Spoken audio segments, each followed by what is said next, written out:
Okay, today we started with the phallic stage. That means the psychosexual stages. That is the end period of this phallic stage. That means early childhood period, end period of early childhood period, and the differences as per the psychosexual developments and the differences as per the Sigmund Freud. Okay, so then we explained about the audipal stage and latency genital stage. Now, psychosocial stages of development as per Erik Erikson. This is one of the other famous psychologists. Erik Erikson emphasized the social aspects of personality development. The social aspects of personality development. He proposed that people encounter a series of 8 crises in life surrounding their social relationships with the others that he called psychosocial crisis. What is this psychosocial crisis? Erik എറിക്സന്റെ അഭിപ്രായത്തിൽ അദ്ദേഹം പറഞ്ഞത് he proposed that people encounter a series of 8 crises. 8 തരത്തിലുള്ള psychosocial സാമൂഹ്യ മനഃശാസ്ത്രത്തിൽപ്പെട്ട 8 തരത്തിലുള്ള crisis ഒരാൾ നേരിടും. അതിനാണ് സൈക്കോസോഷ്യൽ ക്രൈസിസ് എന്ന് പുള്ളി പറയണേ. എ ക്രിട്ടിക്കൽ സ്റ്റേജ് തിയറിസ്റ്റ് ആണ്. പുള്ളിയുടെ പേര് തന്നെ എ ക്രിട്ടിക്കൽ സ്റ്റേജ് തിയറിസ്റ്റ് ആണ്. പുള്ളി കുറച്ചും കൂടെ ക്രിട്ടിക്കൽ ആയിട്ടുള്ള അഭിപ്രായങ്ങളും കാര്യങ്ങളും ഒക്കെ പറയുന്ന ആളാണ്. അങ്ങനത്തെ ഒരു സ്റ്റേജ് തിയറിസ്റ്റ് ആണ് Erikson. Erikson believed these crises determine the personality character of the person, each crisis having favorable or unfavorable consequences on personality development that remained in the psyche for the rest of life. ഇതാണ് ശരിക്കും അതിന്റെ ഒരു നിങ്ങൾക്ക് തമ്മിൽ അങ്ങോട്ടും ഇങ്ങോട്ടും താരതമ്യം ചെയ്യാനുള്ള കമ്പാരിസൺ നടത്താം. ഓരോരുത്തർക്കും അവനവന്റെ തീരുമാനങ്ങളെ കുറിച്ചുള്ള എക്സ്പ്ലനേഷൻ ഒക്കെ എഴുതാം. Just for the sake of your information understanding നമുക്ക് മനസ്സിലാവുന്നത്, ഇദ്ദേഹം പറയുന്നത് ജീവിതകാലം മുഴുവനും ഒരാളുടെ സോഷ്യൽ സൈക്കോളജിയിൽ വരുന്ന ഭാഗങ്ങളിൽ അല്ലെങ്കിൽ അതിനെ ബാധിക്കുന്ന ചില ക്രൈസിസ് ഒരു വ്യക്തിയുടെ ജീവിതത്തിൽ ഉണ്ടായിട്ടുണ്ടെങ്കിൽ അത് അയാളുടെ ജീവിതകാലം മുഴുവനും അയാളെ അത് ബാധിക്കും. അയാളുടെ സൈക്കോ സോഷ്യൽ ബിഹേവിയറിൽ അത് ബാധിക്കും. എങ്ങനെ ബിഹേവിയറിൽ ബാധിക്കും? മറ്റുള്ളവരുമായിട്ടുള്ള ഇടപഴകല്, പ്രത്യേകിച്ചും കുട്ടികൾക്കൊക്കെ മറ്റുള്ളവരുമായിട്ട് ഇടപഴകലിലൊക്കെ വരുന്നതിന്റെ കാരണം each crisis having A favourable or unfavourable consequences. അതുകൊണ്ടാണ് ചിലര് അന്തർമുഖരാവും, അല്ലെങ്കിൽ ചിലര് സഭാകമ്പമുള്ളവരായിട്ട് മാറുന്നു എന്നൊക്കെ പറയുന്നത് പോലെ ചിലത് ഫേവറബിൾ ആവും. കുട്ടികൾക്ക് ക്യാരക്ടർ ഫോർമേഷന്റെ സമയത്ത് കിട്ടുന്ന ഓപ്പർച്യൂണിറ്റിയാണ് കുട്ടികളുടെ human potential, awakening human potential എന്നതിലേക്ക് പറയും. നമ്മൾ അതിനകത്ത് ടീച്ചേഴ്സ് ഒക്കെ സ്കൂളുകളിലൊക്കെ പറയുന്നത് we have a dream for the child and our dream for the child is to awakening the human potential in every child. എല്ലാ കുട്ടികളിലുമുള്ള ഈ ഹ്യൂമൻ റിസോഴ്സസ്, ഹ്യൂമൻ പൊട്ടൻഷ്യൽസ് ആണ്. അതാണ് ലൈഫ് സ്കിൽസ്. ആ ലൈഫ് സ്കിൽസിന്റെ അവേക്കനിങ് എന്നുള്ളതാണ് ലക്ഷ്യം. എഡ്യൂക്കേഷന്റെയും മൊത്തം ലക്ഷ്യം അത് തന്നെയാണ്. അപ്പോൾ ആ എഡ്യൂക്കേഷന്റെ ലക്ഷ്യത്തിലേക്ക് LKG അല്ലെങ്കിൽ പ്രീ പ്രൈമറി മുതൽ തുടങ്ങുമ്പോഴാണ് നമ്മൾ മനസ്സിലാക്കുക ഈ എറിക്സന്റെ ഒരു തിയറി അനുസരിച്ച് കുട്ടിയുടെ മാനസികമായ പ്രശ്നങ്ങൾ അല്ലെങ്കിൽ സാമൂഹ്യപരമായ ചുറ്റുപാടിൽ നിന്ന് കിട്ടുന്ന ഫേവറബിൾ ആയിട്ടും അൺഫേവറബിൾ ആയിട്ടുള്ള കോൺസിക്വൻസസ്. എന്തൊക്കെ കോൺസിക്വൻസസ് ആണ്?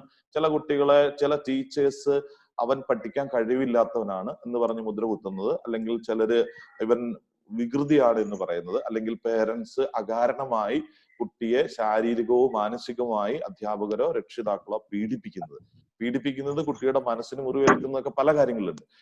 അടിച്ചമർത്തുന്നത് ഒക്കെ അതിന്റെ അകത്ത് ഭാഗമായിട്ട് വരും. നമ്മൾ ആരും അതിനെക്കുറിച്ച് ശ്രദ്ധിക്കാറില്ല. നമ്മുടെ ശരി മാത്രമേ ചിന്തിക്കാറുള്ളൂ. പല ടീച്ചേഴ്സും സ്കൂളുകളിലൊക്കെ അങ്ങനെ തന്നെ ആണ്, ചിലരൊക്കെ, ഭൂരിഭാഗം ആള്. എന്നാൽ ഒത്തിരി പേര് ഇതൊക്കെ അനുസരിച്ച് വളരെ സ്നേഹപൂർവ്വം പെരുമാറുകയും ഒക്കെ ചെയ്യുന്ന കുട്ടികളുണ്ട്.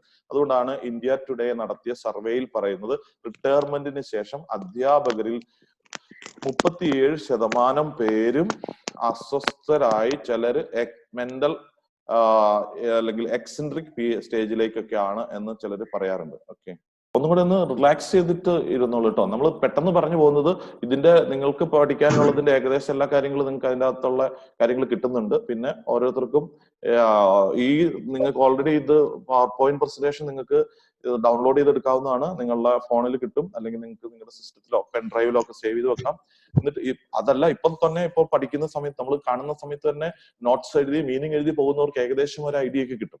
Psycho social crisis a critical stage theorist എറിക്സന്റെ ഒപ്പീനിയൻ ഇതാണ്: crisis determined the personality character of the person. ഒരാളുടെ പേഴ്സണാലിറ്റി ക്യാരക്ടർ അല്ലെങ്കിൽ പേഴ്സണാലിറ്റി ഡെവലപ്മെന്റ് ഡിറ്റർമൈൻ ചെയ്യുന്നത് അയാളുടെ സൈക്കോ സോഷ്യൽ ക്രൈസിസ് അയാൾക്ക് ഫേവറബിൾ ആയിട്ടുണ്ടായതും അൺഫേവറബിൾ ആയിട്ടുണ്ടായതിന്റെ പരിണിത ഫലങ്ങൾ ജീവിതത്തിൽ ബാധിക്കും. അത് സ്വാഭാവികമാണ്. അതുകൊണ്ടാണ് നമ്മൾ കൗൺസിലിംഗും ന്യൂറോ ലിംഗ്വിസ്റ്റിക് പ്രോഗ്രാമിംഗ് എന്നൊക്കെ പറയുന്നത്. എന്താണ് ന്യൂറോ ലിംഗ്വിസ്റ്റിക് NLP എന്നൊക്കെ പറയുന്നത്? ഞാൻ ഈ പറയുന്ന വേർഡ്സ് ഒക്കെ നിങ്ങൾക്ക് ആവശ്യമുള്ളതാണ്. വളരെ സീരിയസ് ആയിട്ട് എഴുതിയെടുക്കുന്നവർക്ക് അത് കിട്ടും. പിന്നീട് അതിനെ കുറിച്ച് നമുക്ക് സംസാരിക്കില്ല. പക്ഷെ ചിലപ്പോൾ നിങ്ങൾക്ക് ഏതെങ്കിലും പരീക്ഷയ്ക്കൊക്കെ നിങ്ങൾ ഇത് എഴുതുമ്പോൾ NLP എന്നൊക്കെ എഴുതുമ്പോൾ നിങ്ങൾ ഈ കാര്യങ്ങളെ കുറിച്ചൊക്കെ അറിവുള്ള ആളാണെന്ന് അല്ലെങ്കിൽ മനസ്സിലാക്കിയ ആളാണെന്ന് മറ്റുള്ളവർക്ക് ബോധ്യമാവും.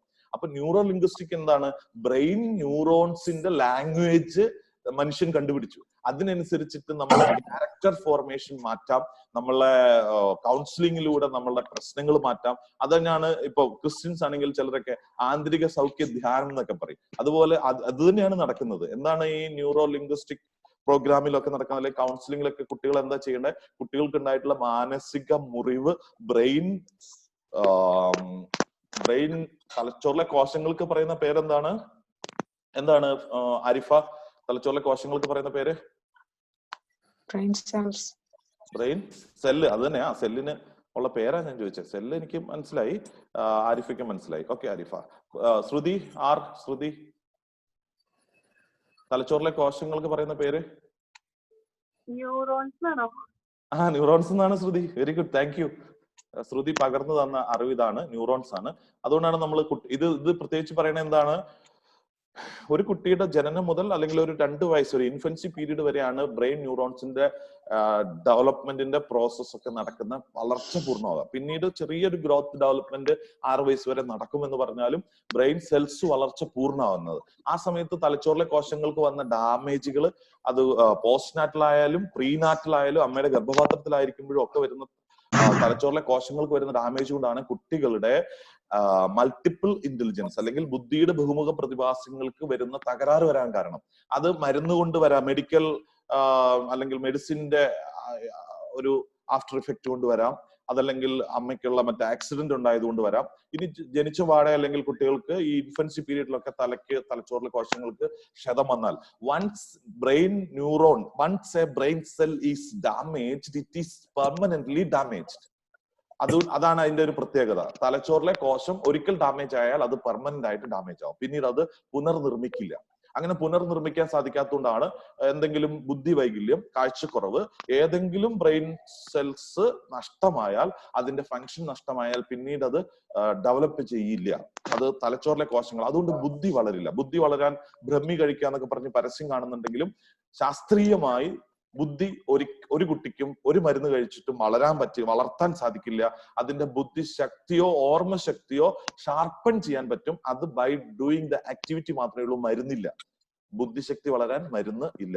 അപ്പം ഓർമ്മശക്തി എന്ന് പറയുന്നത് ബുദ്ധിശക്തി അല്ല.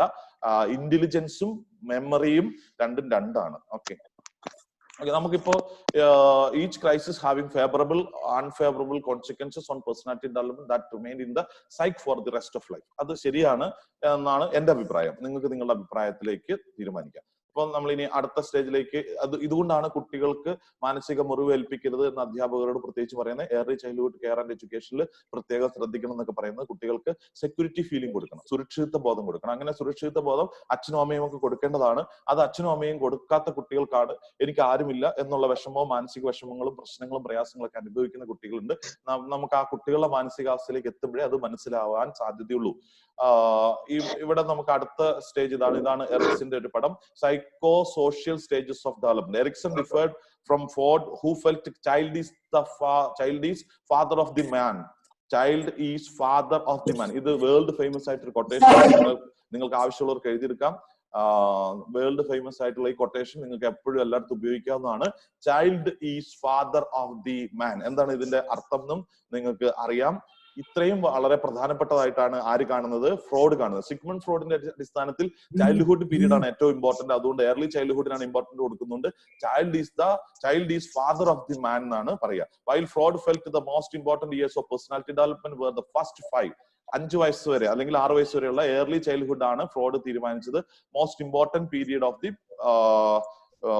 Of a person for the personality development. ആ വ്യക്തിയുടെ വ്യക്തിത്വ വികസനത്തിൽ സഹായിക്കുന്ന ഏറ്റവും പ്രധാനപ്പെട്ട ഭാഗമാണ് 3 വയസ്സ് മുതൽ 6 വയസ്സ് വരെയുള്ള early childhood period. Erikson emphasize the ongoing nature of personality development from birth through death. പക്ഷെ എറിക്സൺ പറയുന്നത് ജനിച്ചാൽ ഉണ്ടാക്കിയിട്ടുള്ള അതിന്റെ അലയടികൾ, സൈക്കോ സോഷ്യൽ ഇഫക്റ്റും ഒക്കെ അത് ബർത്ത് ടു ഡെത്ത് വരെ തുടരും എന്നാണ് എറിക്സന്റെ അഭിപ്രായം. Each stage of psycho social development with the crisis and favourable social condition and outcome and possible negative conditions and outcome is reviewed below. ഇതിന്റെ ഓരോ സ്റ്റേജിനനുസരിച്ചിട്ടുള്ള ഒരു ഔട്ട്കം ആണ് ഇവിടെ ഇപ്പോൾ വിവരിക്കുന്നത്. അദ്ദേഹം പറയുന്നത് സൈക്കോ സോഷ്യൽ സ്റ്റേജസ് ഓഫ് ഡെവലപ്മെന്റില് basic trust versus mistrust. Stage 1 basic ആയിട്ട് വരുന്നത്, സ്റ്റേജ് 1 മീൻസ്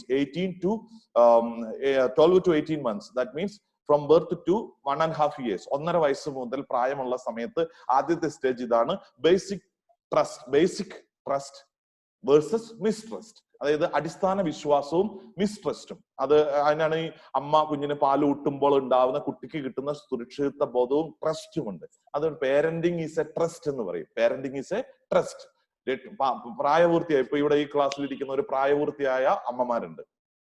അപ്പോ അവർക്കറിയാം നിങ്ങളുടെ കുട്ടി നിങ്ങളോടുള്ള വിശ്വാസം നഷ്ടപ്പെട്ടത് കൊണ്ടാണ് ദേഷ്യപ്പെടുന്നത്, അല്ലെങ്കിൽ വീട്ടിൽ സമയത്ത് വരാത്തത്, കുടുംബാംഗങ്ങളും ഒരുമിച്ച് പ്രാർത്ഥിക്കാത്തത്, അല്ലെങ്കിൽ കുടുംബാംഗങ്ങളുടെ പ്രവർത്തനങ്ങളിൽ പങ്കെടുക്കാത്തത്, അല്ലെങ്കിൽ കുടുംബങ്ങൾ അനുസരണ നഷ്ടമാകുന്നത് ബേസിക് ട്രസ്റ്റ് നഷ്ടമായതുകൊണ്ടാണ്. വിശ്വാസം നഷ്ടമാകേണ്ടത് എന്താ? അവർ അവിശ്വസിക്കാൻ കാരണം എന്താ?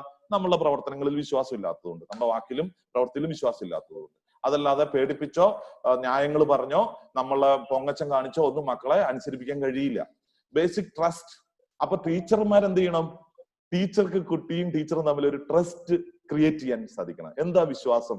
അവനോട് സംസാരിക്കുമ്പോ അവനെ തോളെ തട്ടി അല്ലെങ്കിൽ അവനോടൊന്ന് കണ്ണിൽ നോക്കി സംസാരിക്കുമ്പോ നിങ്ങളിൽ നിന്നും അവനിലേക്ക് പോകുന്ന നിങ്ങളുടെ കെയർ, നിങ്ങളുടെ പ്രൊട്ടക്ഷൻ ആണ് അവന് ഫീൽ ചെയ്യേണ്ട ട്രസ്റ്റ്. അത് ഫീൽ ചെയ്യാൻ കൊടുക്കാൻ നിങ്ങൾക്ക് പറ്റണമെങ്കിൽ കണ്ണിൽ നോക്കി സംസാരിക്കണം. അതുകൊണ്ടാണ് ടീച്ചേഴ്സിന് ഐ കോണ്ടാക്ട് ഉണ്ടാവണം. ക്ലാസ് റൂം കൺട്രോൾ ആൻഡ് മാനേജ്മെന്റിലാണ് ഇത് പറയേണ്ടത്. ഇനി നമുക്കത് പിന്നീടുള്ള ക്ലാസ്സിൽ പറയും. Class room control and management. ഈ ഐ കോണ്ടാക്ട് ഒക്കെ നഷ്ടമാകുന്ന ടീച്ചേഴ്സ് ഉണ്ട്. കുട്ടികളൊന്നും നോക്കാറില്ല.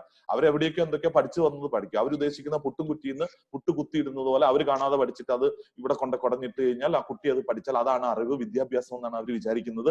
അങ്ങനെയല്ല എന്ന് നമ്മൾ ഇപ്പോഴത്തെ കാലത്തും പിന്നെ പുതിയ ദേശീയ വിദ്യാഭ്യാസ നയം അനുസരിച്ചൊക്കെ നമുക്ക് മനസ്സിലായി. Infant must form a first loving trusting relationship with the caregiver to or develop a sense of mistrust.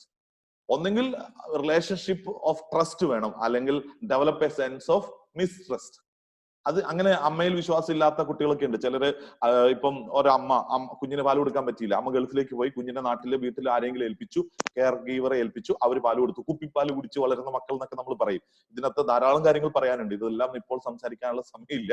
അതിനെക്കുറിച്ച് അതൊക്കെ ബേസിക് ആണ്. ഒരാളുടെ ക്യാരക്ടർ ഫോർമേഷന്റെ, പേഴ്സണാലിറ്റി ഡെവലപ്മെന്റിന്റെ, അവന് കിട്ടുന്ന സോഷ്യൽ സെക്യൂരിറ്റിയുടെ, അമ്മയിൽ നിന്ന് കിട്ടുന്ന, പേരന്റിൽ നിന്ന് കിട്ടുന്ന ഒക്കെ എന്തൊക്കെ ഭാഗമാണ്. എങ്കിലും ഇത് നിങ്ങൾക്ക് അറിഞ്ഞിരിക്കാൻ വേണ്ടി മാത്രമേ ഉള്ളൂ. നമ്മുടെ സ്റ്റേജ് ഇനി വരാൻ പോകുന്നതാണ് ട്രസ്റ്റ് വേഴ്സസ് മിസ്ട്രസ്റ്റ് ആണ്. അതിന്റെ ഒരു ഫോട്ടോ ഇവിടെ പിക്ചറൈസേഷൻ കാണിക്കുന്നത് മാത്രമേ ഉള്ളൂ. ഈ ഫോട്ടോസ് ഒക്കെ നമ്മൾ ഇത് സ്ലൈഡൊക്കെ ഉണ്ടാക്കുന്ന ആളുകൾ എടുത്തിടുന്നതാണ്. ഇതിന്റെ അകത്ത് പല വിശ്വാസികളും പല ആളുകൾ ഇരിക്കുന്നുണ്ട്.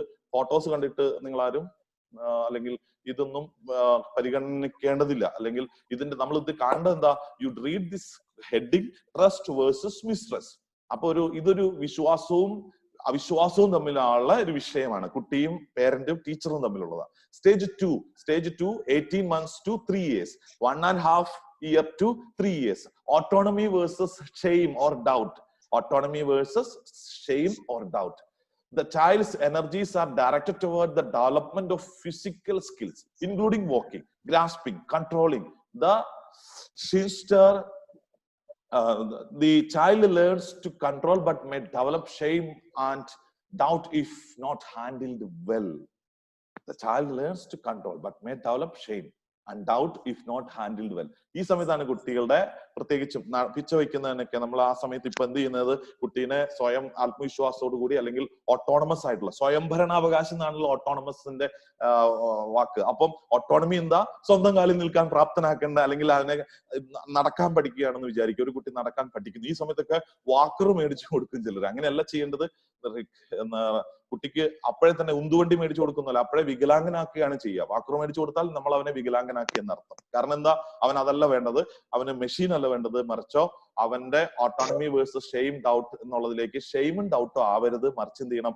ഓട്ടോണമി ആയിരിക്കണം. അപ്പൊ ഇത് എന്താണ് എന്നാണ് അവിടെ ഓട്ടോണമി വേഴ്സസ് ഇവിടെ കാണിക്കുന്നത്.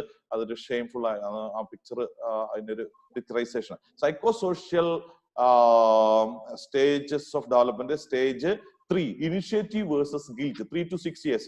This is the most important period where you are concentrating, where we are concentrating our subject and topic. This is related to the early childhood care and education, 3 to 6 years old. Initiative versus guilt. Initiative versus guilt. Okay. നമ്മൾ ഇനി അടുത്ത ദിവസം ഇത് കാണാം. ഇനി 2 minute മാത്രമേ ഉള്ളൂ. Now this is the time for discussion. നിങ്ങൾക്ക് ആർക്കെങ്കിലും സംശയങ്ങളോ അഭിപ്രായങ്ങളോ ചോദിക്കാണ്ടെങ്കിൽ പറയും. ഇതാണ്, ഇവിടെയാണ് child continues to become more assertive. ഈ സമയത്താണ് നമ്മൾ കുട്ടീനോട് എന്താ പറയണേ? അമ്മ മടിയിലിരുത്തി എഴുതിക്കരുത്. ഈ സമയത്ത് വലിയ സഹായിക്കാൻ പോകണ്ട. കാരണം എന്താ? അവർ ഇനിഷ്യേറ്റീവ് എടുക്കണം. സ്വയം സംരംഭകത്വം പോലെ ഇനിഷ്യേറ്റീവ് എന്ന് പറയുന്നത് അവർ തന്നെ സ്വയം ഇനീഷ്യേറ്റീവ് എടുത്ത് എല്ലാ കാര്യങ്ങളും സ്വന്തം ചെയ്യാൻ താല്പര്യം എടുക്കുന്ന സമയമാണ്. അപ്പം നമ്മൾ അവരെ അത് ചെയ്ത് നീ ചെയ്ത് തെറ്റാണ് എന്ന് പറഞ്ഞ, അല്ലെങ്കിൽ ടീച്ചർ കൈപിടിച്ച് എഴുതിക്കുക, അമ്മ ചെയ്തിട്ട് ഇതാണ് ശരി എന്ന് പറയുക എന്ന് പറയുമ്പോൾ കുട്ടിക്ക് കുറ്റബോധം അല്ലെങ്കിൽ കുട്ടിയുടെ ഭാഗത്തുനിന്ന് ഒരു ഗിൽറ്റി ഫീലിംഗ് വരും. അതേസമയം കുട്ടി ഇനിഷ്യേറ്റീവ് എടുത്ത് ചെയ്യുന്നതിനെ പ്രോത്സാഹിപ്പിക്കുകയാണ് വേണ്ടത് എന്നാണ് നമ്മൾ പറയുന്നത്. അപ്പോ ഈ സമയത്തിന്റെ പ്രത്യേകത ഇതാണ്. Now I am going to stop the screen sharing. Now this is the time for discussion. Only one remaining time. 2 minutes are remaining. Okay.